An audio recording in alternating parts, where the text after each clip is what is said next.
Praise the lord.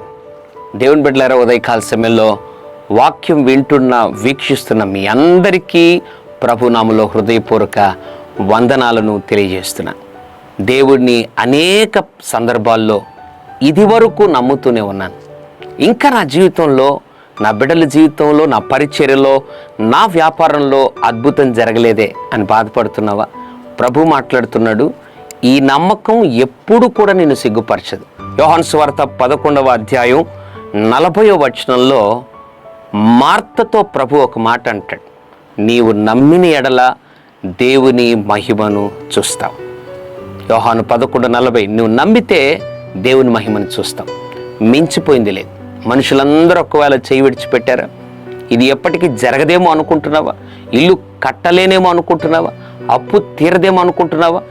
ఇంకా నీవు దేవుని నమ్మగలిగితే, ప్రభు అన్నాడు, నీవు నమ్మితే నా మహిమను చూస్తావు. నీ నమ్మకం ఎప్పుడు కూడా సిగ్గుపరచబడదు. ఆలస్యమైంది వాస్తవమే, అద్భుతం, కానీ దేవుని మహిమ కూడా అతి త్వరలో నువ్వు చూడబోతున్నావు. నమ్ము, దేవుని మహిమను అనుభవించు. పరిశుద్ధుడా, ప్రేమగల తండ్రి, నీకు వందనాలు. నీవు నమ్మిన ఎడల దేవుని మహిమను చూస్తావు.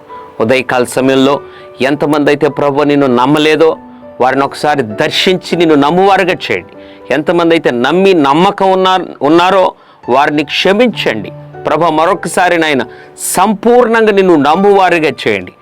నమ్మి నీ మహిమను అనుభవించుటకు ద్వారాలను తెరవమని, కృపను కనపరచమని యేసు నామములో ప్రార్థిస్తున్నాం తండ్రి. ఆమెన్. God bless you.